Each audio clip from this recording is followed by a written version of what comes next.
every pregnancy is unique, every mom is unique, and some are really straightforward and easy, and I don't hear from them ever, and you're like, oh, sweet, we had a baby and everything was great and normal, and those are, the ones that you enjoy, but it doesn't really require all your good, hard doctor skills. This is definitely one of those that really requires all of it, because it was a just tough situation to be in.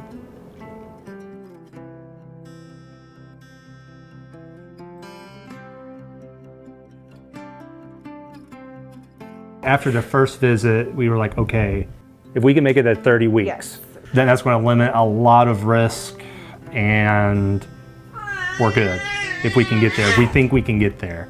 Second visit, they were like, we don't think we're going to make it. He's not viable. He's not large enough. At that point, he was so small that we knew certainly that we couldn't place a breathing tube into his airway.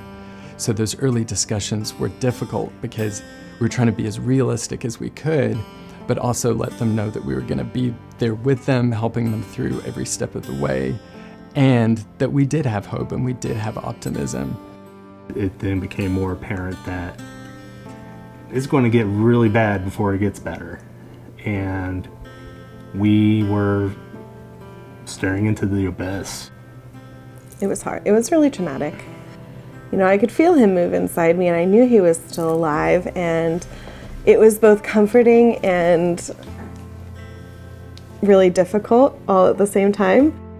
I can't imagine what it was like being in her shoes, but trying to make her feel okay about such a hard situation, it was tough. It was tough, and there were definitely some times where her and I were in the office talking for a while and just trying to listen to her concerns and what she wanted, and be respectful of what they wanted as a family. So everyone was very real with us, and that was something yes, that I appreciate. Optimism without false hope.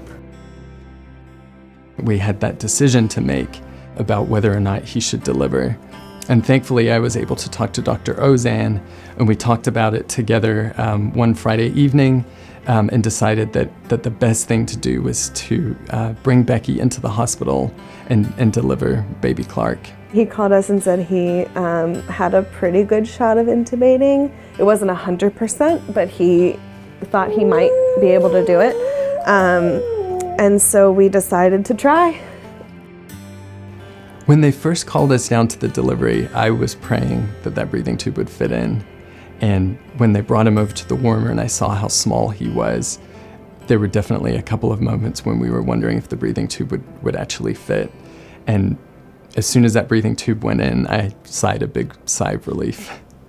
That was one of the really great moments when I was able to go back into the operating room and tell Becky and Blake, the tube's in, and he's breathing just fine with that breathing tube in place. You really do live for those kind of moments. I told him he saved Clark's life. He really did.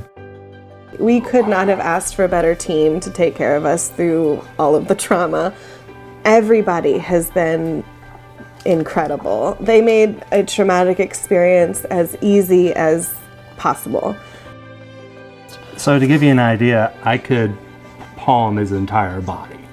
Like, he fit in my hand. He was 1 pound and 2 ounces. So he got better gradually. We got over one hump, there'd be another one. You have the NICU roller coaster. You have this excellent, like, you're meeting benchmarks, you're doing so good, and then something happens and you tank, you crash, and then you have to work your way back up, But every time, the drop just got a little bit smaller. We never were given up on. There was always hope for Clark. Everyone you knew cared about it. Not just Clark, but us. They were worried about us. And if we went anywhere else, I don't know if we would have felt that way. We brought him home on New Year's Eve, so we got to ring in the new year at home.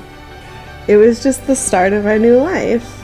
And to have to hear baby noises in our house was just the best. It was a long time coming.